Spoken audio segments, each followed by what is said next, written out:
This is Samantha from Convergent Nonprofit Solutions. I am the Communications Director here. Thank you all for joining us for the second webinar in our Impact Fundraising for Housing and Shelter series. This webinar is, Are You Ready to Really Fundraise? And Carol's going to be going through making sure you know how to determine if your organization is ready for either a capital campaign or a major gifts campaign. And she's also going to be discussing asking rights and the important role that it plays in knowing if you're ready for a major campaign initiative. So as a communications director, my role is going to be kind of the back end support. If you have any questions or concerns during the webinar, you can feel free to send those to me as a chat. You can direct your chat to either myself, Samantha Hardwick, or you'll be able to send them to organizers or pop it into everyone. So in the chat box, you'll see who you can send it to, and that's the best way to get those questions to me. If it's a technical issue, I will try my best to help you and get the solution solved. If you have a question for Carol at any point during the session, just go ahead and type that into the chat box to everyone. We're going to see how many people we have on the webinar.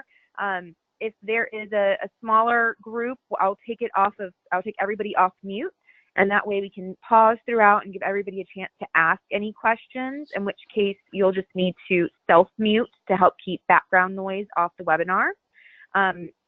If we grow in numbers, and I'm going to go ahead and mute everybody, and we'll just take questions via the chat box. So we'll let you know which one we're doing. For right now, I'm going to go ahead and turn everybody's microphones on. So if you could please make sure that you're self-muting. And then if you have any questions, you can just unmute yourself to ask those questions. After the webinar, I am going to be sending out within the next 2 days a link to the recording of the webinar.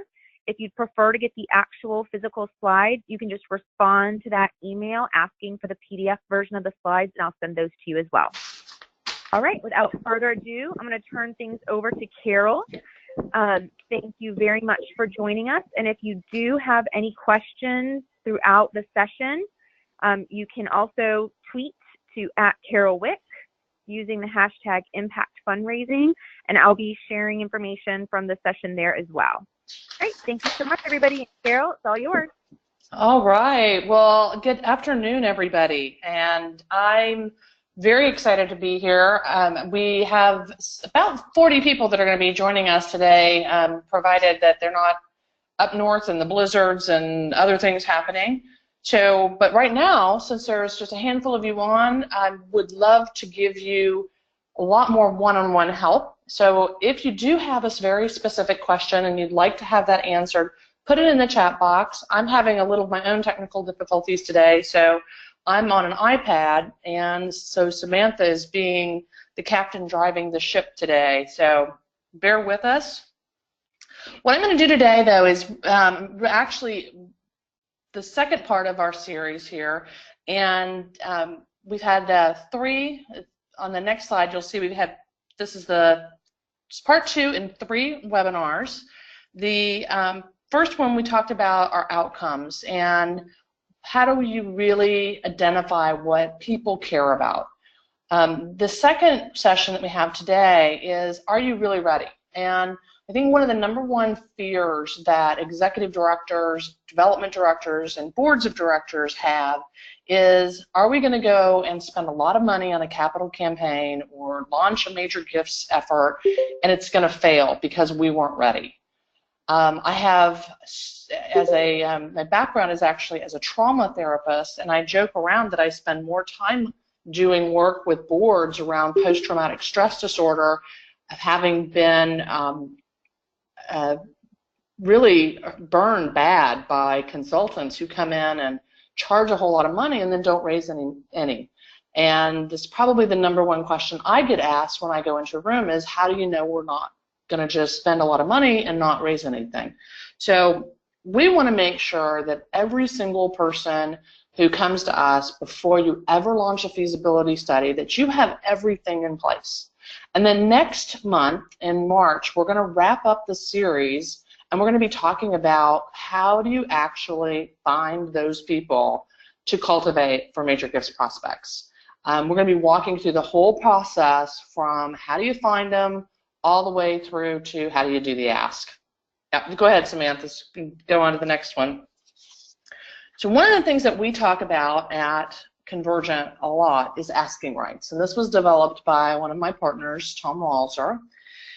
And these are the components that you have to have in place. This is non-negotiable.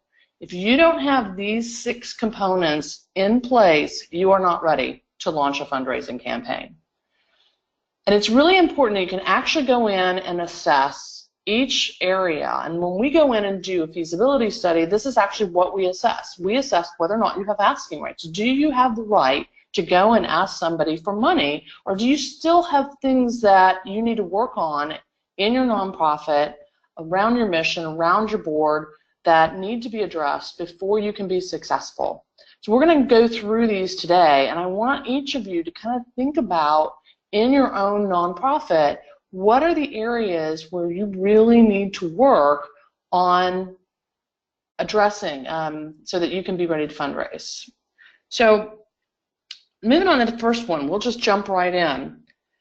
And I used this next slide in my last webinar, and that is this your case for support? And I wanted to bring it up again because I see this over and over and over again. And probably when I talk to executive directors or directors of development, what they're trying to do is they're trying to make their annual budget. You know, you write that budget and you say, okay, this is how much money we need for 2018. And the gap is, and then you fill in the blank. So there's the gap $100,000, there's the gap $1 million. And whatever that gap is between what you need and what you know you've got coming in is your fundraising goal. And that doesn't entice people to give, because basically what you're telling people is we have to have this money or we can't do our basic operations. It's not really selling what you're trying to do or what you're trying to accomplish. And following that gap philosophy really encourages your board of directors to then say, well, let's just have another one of the 3 Gs. And the 3 Gs are galas, golf tournaments, and gimmicks. And how many of you have those? How many of you have, you know, if we could show hands going in the air, how many of you have a gala that you do with the silent auction and the dancing and the music, and, you know, you're actually event planners? Or you have a golf tournament, which we all know that less than 2% of golf tournaments make over $10,000. And then the gimmicks. Those are the things where, you know, you've tried to come up with that next creative thing that will draw people in, whether it's a run where people are bogging through mud with live electricity over their heads, or dressing up in costumes, or doing something with their pets. You know, you name it, we've all been there, we've all thought of those gimmicky fundraisers, but we're always trying to figure out how to fill that gap, and our board usually thinks that the way to do it is with another special event.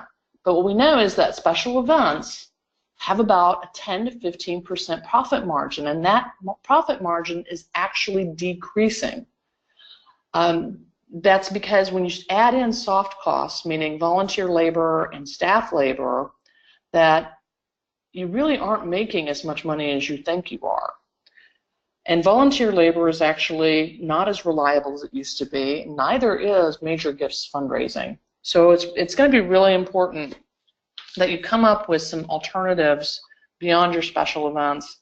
And the first step in doing that is coming up with a new, innovative way to tell your story. You may have, many years ago, I started seeing the advent of funders putting in their grant funding applications that they will only fund new programs. And I don't know how many of you moaned like I did. It was like, oh my gosh, I can't believe that this funder is telling us that they want a new and innovative program. I need to pay for basic operations. I can't be creating a new innovative program that I'm not going to be able to fund next year. But that's kind of the beginning of, many years ago, that was the beginning of what we're seeing now. And when you talk to major givers, they don't want to fund basic operations. They will, but what they want to fund is the solution. So I think they know they've gotten smarter now, and they know that they're not funding something new and innovative, but what they're trying to say to the nonprofits in kind of a not so clear way is, look, we don't want to just be dumping money into a black hole. We want you to show us how what you're going to do over the next few years is going to solve a specific problem that I can see and that means something to me. So when you ask yourself, what is your case for support, you go into the next slide, you can see what we're trying to do is answer the question, what is the problem that we're trying to solve? Samantha, want to give me the next slide there? All right, so what is the problem that you're trying to solve? It's not just about what do you do. What is the problem that you're trying to solve? And you know, many people on the call either run domestic violence programs or they run homeless shelters. And yes, so the answer is I'm trying to end homelessness, but not really, because you as a single nonprofit can't end homelessness all by yourself. A single nonprofit cannot end domestic violence all by themselves. And so when we say to a funder, we're trying to end domestic violence, they look at you and they say, but you can't solve the whole problem by yourself. So what specifically are you going to solve? And it's really important you sit down and talk to your staff and talk to your board and really answer the question of, in 3 to 5 years, what is a problem that we could solve? What's a bite that we could take out of this that we could really wrap our arms around, that we could really show some movement and we could fix? And you have to be able to answer at the end of the day, 3 years from now, 5 years from now, did we succeed? Do we have the proof that we succeeded? Now, on the next slide, I want to talk about, it's not just about ending domestic violence and homelessness, it's about changing people's lives. So how do you figure this out? How do you know where to go? So if you've been serving people and you've been sheltering people, how do you know what that target issue is? Well, I encourage you to step back and take a look at your data. Data is a beautiful thing, and the data will often tell you the real problem. So many years ago, I inherited, when I took over our domestic violence program, I inherited a report that someone had done some research and showed that 92% of people who committed domestic violence offenses walked away with no charge. They basically were let free. So only 8% were being held accountable. So we went back and we ran those numbers 10 years later, and it hadn't changed. In fact, they'd gotten worse. So that became my rallying cry. And so let's fix the system. And the data point that we want to change is that 92%. And whether or not, people felt good or bad about, the whole issue of domestic violence was irrelevant, because we were trying to change a data point about people who had committed a crime getting away with it. So how do you come up with that data point for your community, for your nonprofit? The exciting thing is, if you do come up with a data point that is community-based, not just programmatic, you engage other people in the solution. You can engage the businesses, you can engage the faith community, you can engage the government funders. So looking and seeing what is that number that we think we can tackle. And I use some examples. There's 100 veterans living on the street that cost taxpayers just more each year than housing them. And maybe it's even looking at 100 veterans that are living in a specific community park. And we're going to house every single one of them. Domestic violence survivors are being intimidated and not seeking help the longer they go without talking to an advocate. And this is actually some research on this, that as every hour ticks by between the act of violence where 911 is called and the survivor being in touch with an advocate, the less likely they are to be able or to be willing to accept help.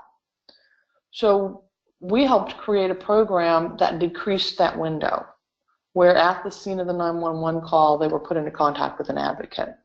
We were able to move that data point to where people accepted help started out 15% of the time. We contacted them 2 days later, and it went up to 85% of the time.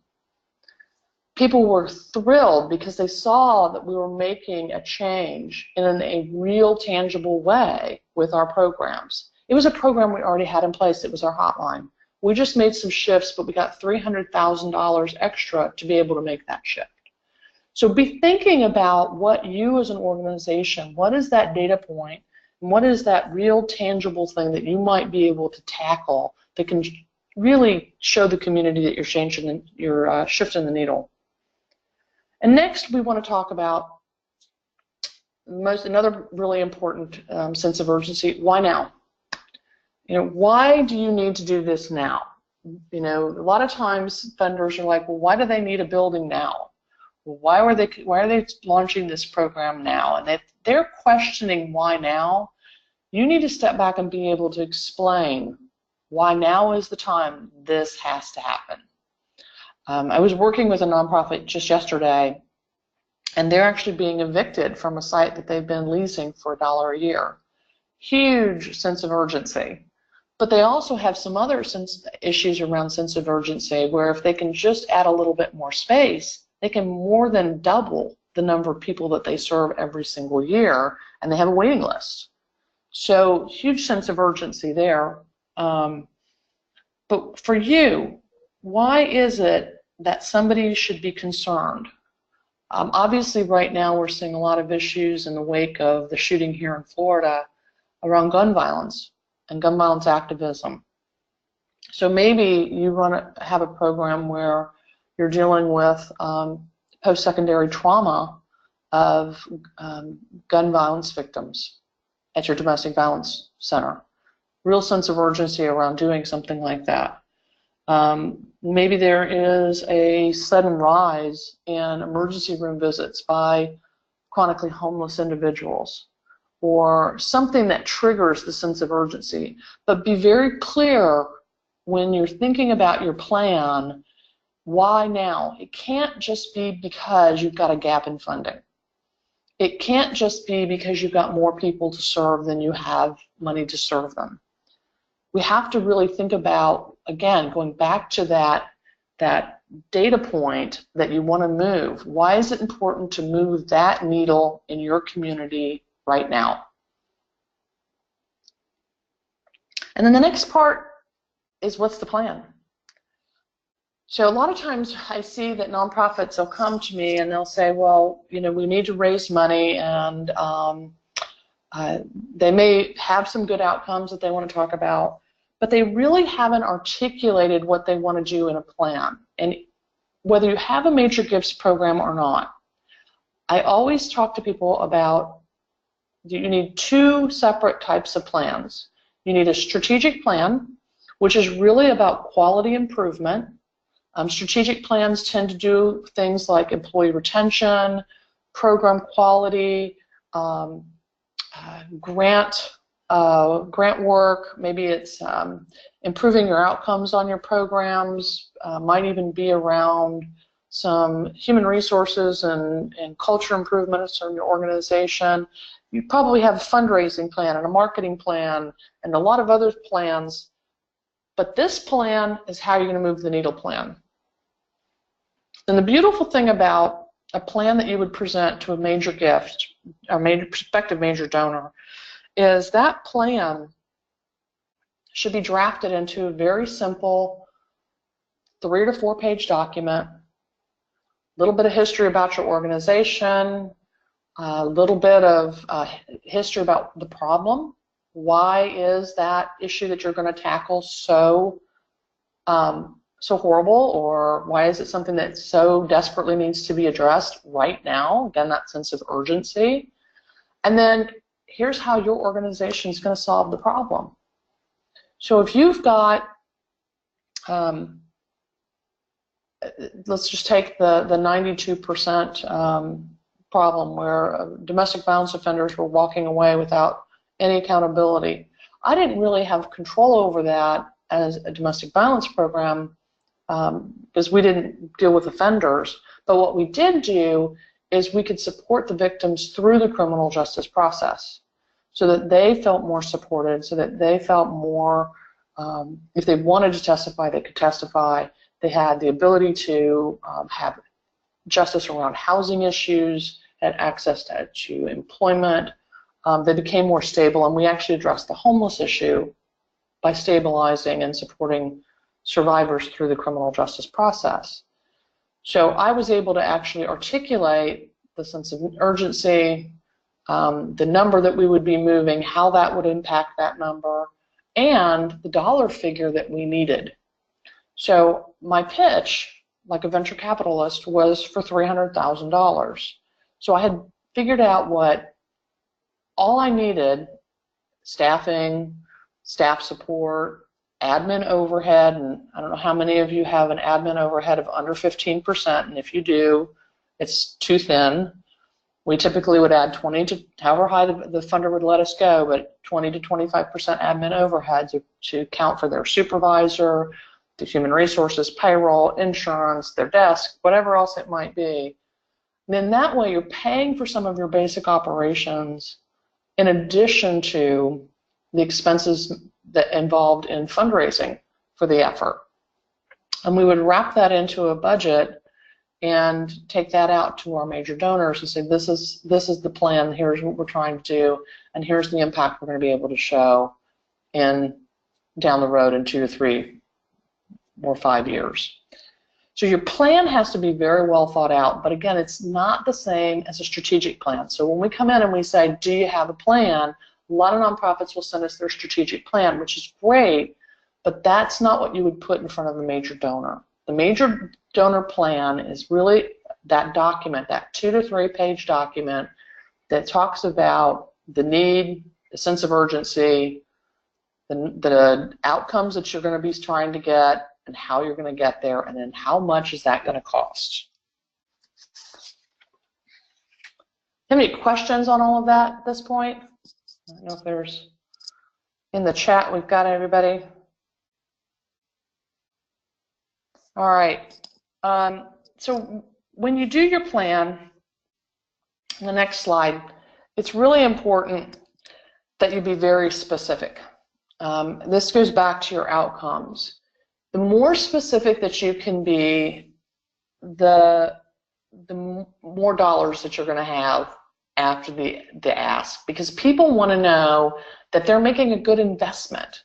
They want to know that they're not just doing a transactional gift. We call that a donation. You know, donations are when you come to an event and I bid on a silent auction item, or I buy a ticket, or I come to your 5K, or I see something on social media and I donate $5 to my friend's birthday. That's transactional. That's not what you want. What you want is a plan that someone can see the roadmap. And you want them to be someone who's going to be there with you every single step of the way. That's why we use the term convergent investors. We want them invested in the solution. When they're invested in the solution, it doesn't matter whether or not they're coming out and they're volunteering or they're stopping by your site. When they're invested in the solution, they're watching what you're doing, they're engaged in the feedback and the communications that you're giving them, and they're more likely to not only invest more at the get-go, but they're more likely to invest more down the road if you make real progress. And that's what you want. You want multi-year major givers. So the more articulate and the more clear you can be so that you can really frame that picture of, if we're successful, this is what it looks like. So I gave some examples here. Housing 100 veterans. That's a really clear number. Ending homelessness for families in a certain zip code.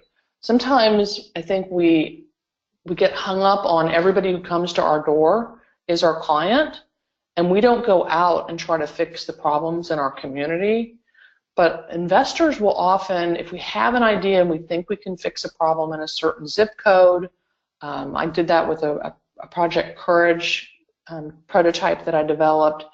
if they feel like you can shift a system, even if it's a police substation or it's a child welfare office or a feeding site, and you shift the feeding site into a member share grocery, whatever that may be, that systems change that's external to your agency, so it's not just that you're churning people in and out of your shelter every night or in and out of your program. You're really talking about how you're transforming the community or the site or the system. People get real excited about that. So again, even if it's just addressing, ensuring every chronically homeless person's been assessed and in the database. And on the domestic violence side of the house, every survivor has contact with an advocate when they call 911. And when you boldly dream of what you could potentially do, what you know will make an impact on your community, your staff gets excited about it too. So, you know, to be able to talk about increasing successful injunction rates or rapidly rehousing families, that actually will cause you to have a greater staff retention when the staff knows that you're succeeding. And it will help with board recruitment. So when you're recruiting board members, you can actually take that major donor plan out and give it to your board members, your prospective board members, and they can see that they're joining an organization that's not just about coming and sitting in a board meeting. It's about getting things done in the community. And it creates a level of excitement where they want to share and tell their friends and subsequently open doors for you. And that's what you want. So next is, I'm going to go right back to outcomes, because outcomes are, again, really critically important. So we've got kind of the be specific about what you want to do, but next I want you to really think about, why are they important to me? And sometimes some of my clients will tell you that I can be a little harsh sometimes. I'm like, why do I care? I understand you're working with, and I have one of my former clients on the webinar today works with children who are undergoing treatment for cancer, which is just, I don't know how she does it. She's the most amazing human being I've ever met. But why do I care about the work that you're doing? You have to help me connect, not just with my heart. You have to help me connect with my head. You can get a gift from someone by connecting the heart. Absolutely. I'm going to give you a transactional donation. But if you want me to be engaged and invested in the work that you're doing, you have to connect my head too. And that's where the rational piece comes. That's where your outcomes come from. So if you learn nothing else from the webinar series, please, please, please know that. Because AFP will tell you it's all about the heart, it's all about the relationship, and I'm going to tell you that's not true. That will get you in the door, but if you really want somebody who is just so invested in the solution that you're trying to reach, you've got to reach them with their head too. So you have to be able to help them know that this impacts not only them personally, maybe it impacts their business, it impacts their property values, it impacts their families. And I'm going to use an example that's obviously in the media all the time, and that's the shooting in South Florida. What's different about the shooting in South Florida and the shooting in Vegas? What's different is the children have made it personal. The children are all of a sudden standing up and saying, this is impacting us. This is impacting you, and we're going to walk out. We're going to make this, you're going to see this. It's going to be very visible. The same thing happened with me too. People started coming out and speaking up, and it became a movement. It hit that tipping point. That doesn't happen very often. We're able in this society to really segment ourselves away from things that make us uncomfortable. And in social services, especially when you're dealing with people who are homeless or people who are victims of crime, people try to segment themselves away from the emotional aspect of that because I don't want that to be me. I don't want that to ever happen to someone like me or someone that I care about. So it's really important when you start talking about how do your outcomes impact me? You're not just relying on that emotional piece, but you're also connecting it to a very rational piece, and that becomes so much more important when we're talking about issues that people emotionally disconnect from because they want to feel safe. In the next slide, I want to have you think about, too, when you're going out and talking about outcomes, I've always felt that it's really important, especially when you're doing social media, when you're doing direct mail, or even when you're doing your approach to go out and just sit down with somebody. You really need to think about who your target audience is, and I strongly encourage you to break out who are those communities that you're trying to reach. Oftentimes when I walk in to a nonprofit and I'm in their lobby, I will see one or two, sometimes both, but usually one or two types of materials. I will see a bunch of brochures that are directed toward their clients, and then I'll see one that's a little bit different that has an ask at the end. But they're very generic, and the little trifold brochures, or maybe it's a one-sheeter or something, but typically they're not targeted at all.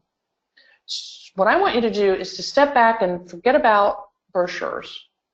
Forget about writing anything at this point, but think about when you go out into the community, who are you trying to target to partner with you?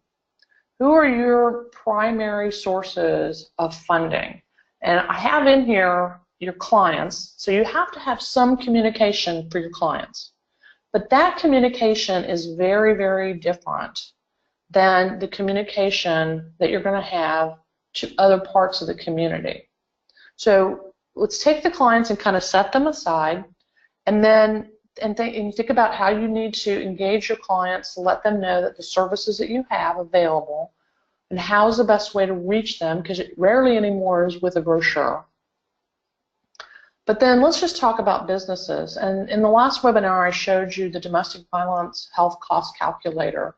And I talked about when I would go in to meet with a corporate leader, I would fill that out for his company based on what I could find from the economic development or the Chamber of Commerce in my community. And I would show him how much domestic violence was costing his bottom line or her bottom line every single year. So I made it personal. When you're talking about homelessness, very easy, and most of you probably know this, it's very easy to go in and run some numbers and calculate how much it's costing the hospital to not, when people who are chronically homeless are not housed. The government, you can talk to them about law enforcement figures, you can talk to them about the jail costs, both for domestic violence and homelessness. And basically what they're doing is they're spending hundreds of millions of dollars not solving the problem. So it's a ton of money that they're spending when you've got a solution that you think will move the needle. In the faith communities, and I want to talk just for a second about faith communities, because what I see nonprofits trying to do is engage faith communities to give them money, do a special donation, engage them to, if they have a fund. And what we don't realize sometimes when we're out there fundraising is that faith churches, synagogues, mosques are nonprofits, and they're struggling. In fact, they're struggling more than ever before, and they're trying to fundraise too, from the same group of people you're trying to fundraise from. So going after another nonprofit for your funding is probably not a good solution.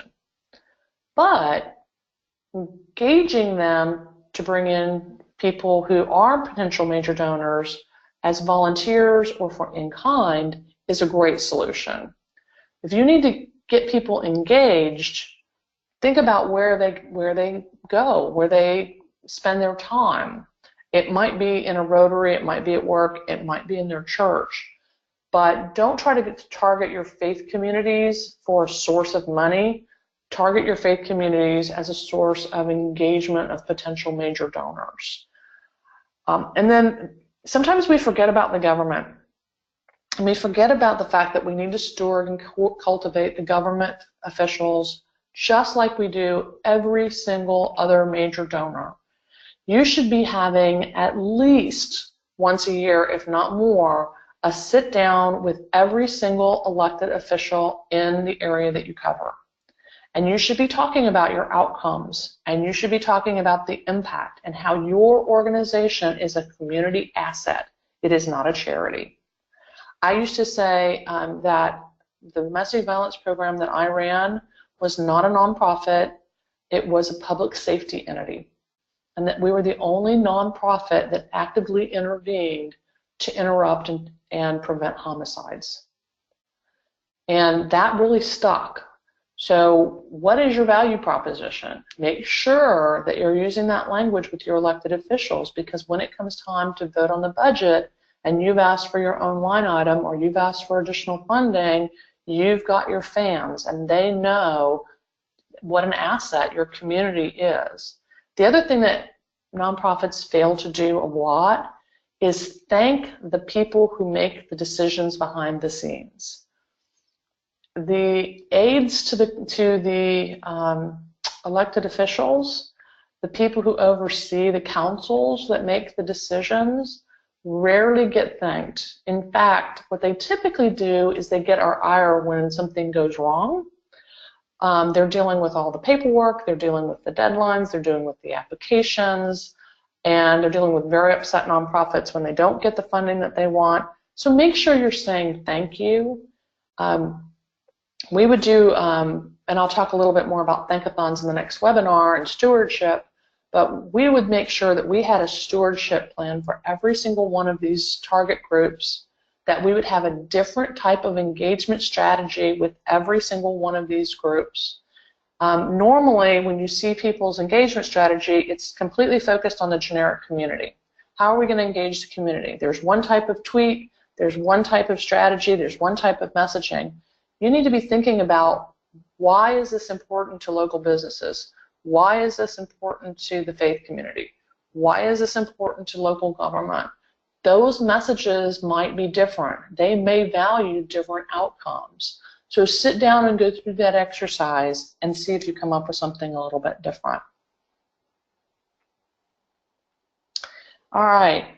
Next is another important one that I think a lot of people struggle with, and that's leadership.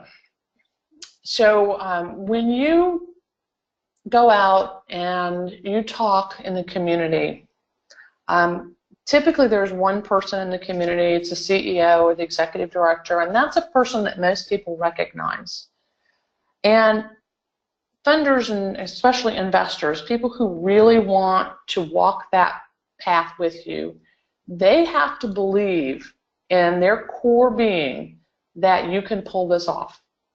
And one of my major donors, someone who gives away $1 million check to at least 3 nonprofits a year, he said to me one time, he said, I choose nonprofits based on the leader, because I want to know that that person can deliver the outcomes that they promised me that they would with my money.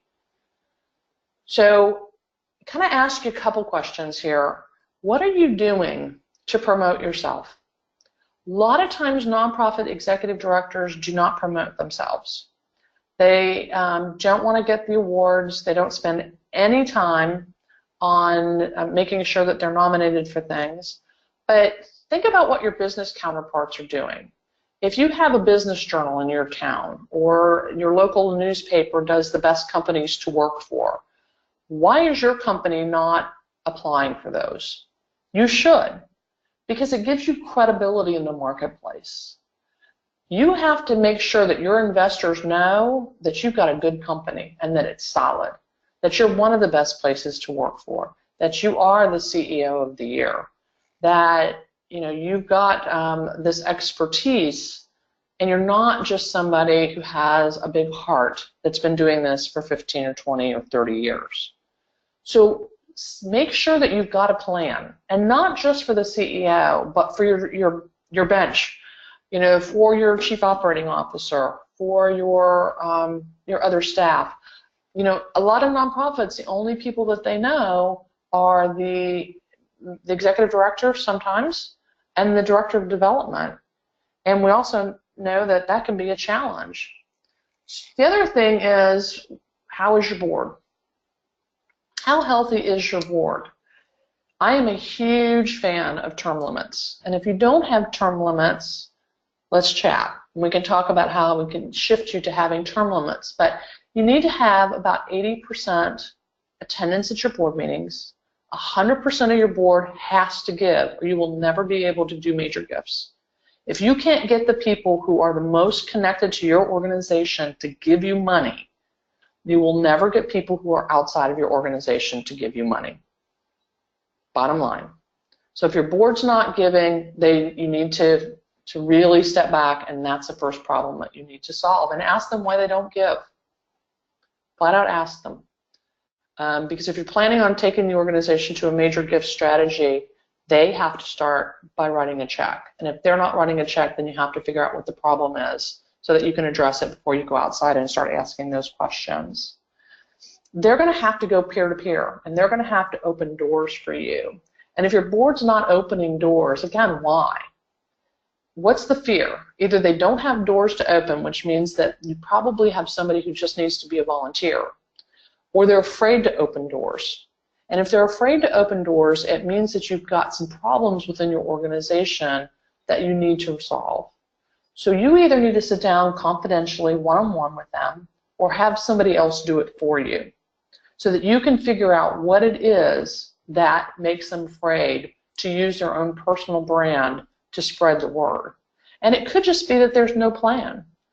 There's nothing for them to spread the word about, nothing to be excited about. But if you develop the plan and they're still not willing to do that, then you need to sit down and have a one-on-one conversation with the board. And I always sit down with each of my board members every year, and I would do a plan called Today, Tomorrow, and Forever. And we would sit down at the beginning of the fiscal year, and I would ask them, what committee do you want to be on this year? And I would have the list of committees, and we would have whoever was going to chair those committees for the year.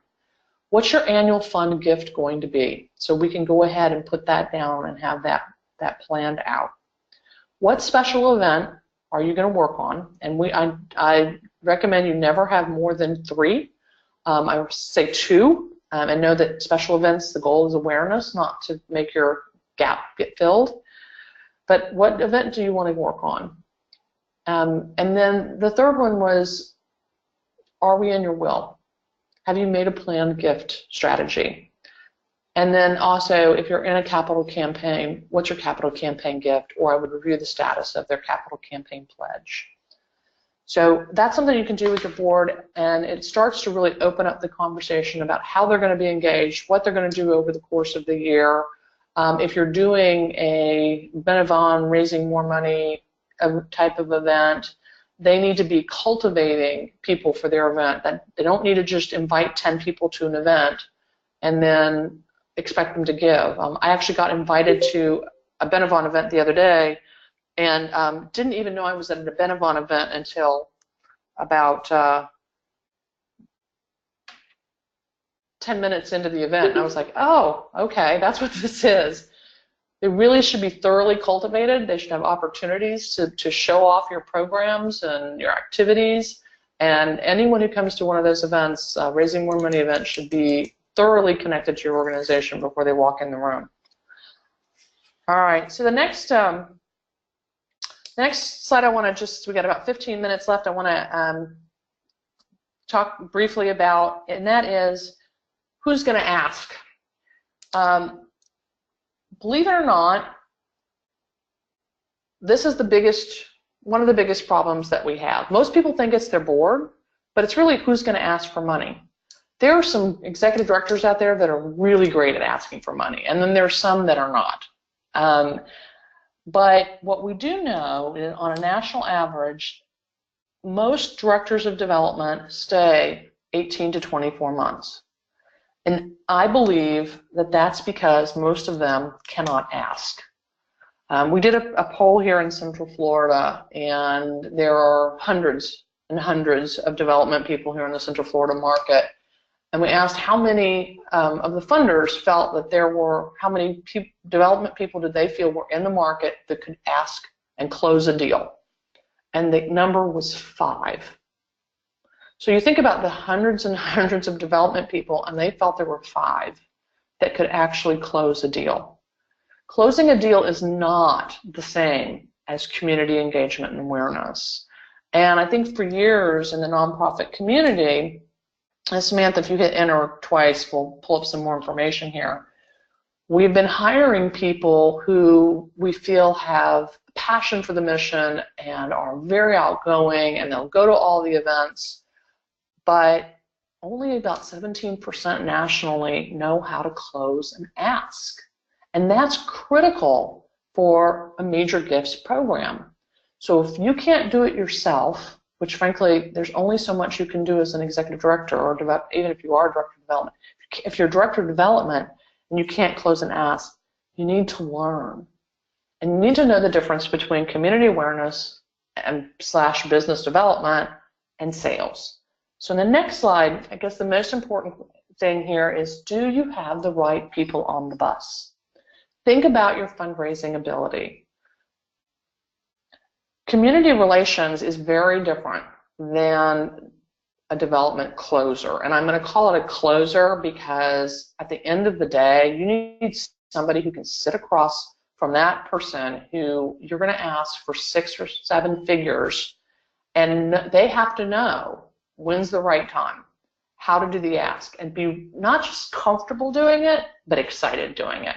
And that's a different breed of person. So most of us, though, find ourselves with community relations people. They focus on raising awareness of the organization. This is the person that they're out there all the time. They're at every event. They're constantly out in the community meeting people. They give great presentations. They speak in front of every Rotary that you've ever seen. They focus on successful events. And for them, successful event is the number of attendees. They might send out letters and follow-up thank you notes, but they're not thinking about the next step of how to close the deal. And they tend to struggle with data entry, and I found that that is kind of a clue, because if you don't understand why you're collecting the data and what the end game is, you're going to struggle getting the right data in the system. A closer, on the other hand, is going to be focusing on matching your investors with the outcomes of the organization. So they're going to be in there really wanting to get to know people one-on-one. They're going to really be having in-depth conversations, and they're not going to be just talking to the person about the organization and trying to get them to take a tour and trying to get them to like the agency. What they're going to be doing is listening really intently and doing online research about this person. And does this person engage in activities that match the outcomes that you're trying to achieve? And you can find out a lot on social media. This is a person that develops a strategy to cultivate that person. So they actually have target prospects, and they're looking at, how do I continue to work and engage this person individually? So as opposed to the community relations type person, which is not wrong, just there's different, that person's trying to get numbers. We want 600 people at our gala. We want 4,000 people at our luncheon. The development closer's thinking about that top 20, because we know that 80% of your funding is going to come from 20% of your prospects. They're going to spend a lot of time one-on-one and talk about the interests and the goals that the person has for their philanthropy, for their investment. They're going to take lots of notes, and they're going to use their CRM as an effective tool. So ask yourself, are you expecting someone on your bus to be your closer, and do they really have the skills and the personality? Disney is a big fan of saying, we can teach you anything, we cannot change your personality. And I've known people who were the best community awareness people and community engagement people in the world. Loved them to death, everybody loved them. They loved the agency because they loved her, could not close a deal. And so what ended up happening was, after about 18 months, she got very uncomfortable because I started expecting deals to be closed, and she left. And I was just amazed. I was like, wait a minute, I thought everything was going great. And I've started to realize over the years, especially being at Convergent and working with some of the best major gifts officers in the country, closers work in a very different fashion than people who are doing community relations. So ask yourself if you have the right people on the bus. So the next one is, who are you going to ask? And this is the million-dollar question, right? Not everyone is a prospect. The world of people, you have everybody in your community, but not everybody in your community is going to be interested in your outcomes. Not everybody in your community is going to be somebody who's going to want to write a check. In fact, most people give less than $150 a year. So most people only volunteer a couple hours a month if they volunteer at all. So we have to make sure we're targeting the right people for major gifts. And this is just something for you to think about. If you want to raise $1 million, you need 528 prospects who are cultivated. And 4 of those cultivated prospects have to at least be able to give $100,000. So think about that. If you wanted to raise $4 million, that number goes to 1,600 cultivated prospects, and 4 people have to be able to give $400,000. And I say 4 have to be able to give because you're going to have to do 4 asks in order to get the one person to give the $400,000. So this is assuming a 25% success rate. So how many of you have 528 qualified prospects that can actually give 4 to 6, 7 figures in gifts? Because if you want to run a major gifts campaign, that's what you have to start thinking about in terms of the numbers in your database. And where are they? Well, we're going to go into that. We're going to talk about, in the next session, we're going to be talking about where to find prospects, how to cultivate them, how to steward them, and how to do the ask. And how to convert people who attend your events into major donors. So I hope you join me in March. Hopefully we'll have a lot of good discussion. Some key takeaways: make sure you have all the elements of asking rights before you launch a campaign. Do not spend a dime on a consultant like Convergent until you have all those asking rights in place. Start with a plan that goes above your day-to-day work. Pick that number so that you can communicate a sense of urgency and you can show that needle being moved. Ensure that you have leadership that can pull the plan off and that the community is aware of your leadership team. You got to get them out there, got to get them marketed. Get the right people on the bus to do the ask, or hire somebody, contract a major gifts officer. It's actually cheaper to contract one than it is to hire one in-house. And then join me for session 3. So are there any questions here before we go? You can just enter it in the chat, or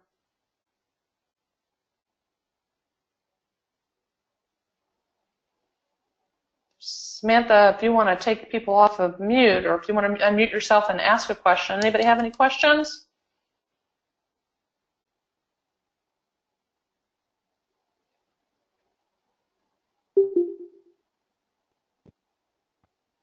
All right. Well, if you have questions, you've got in the next slide, you've got my email address.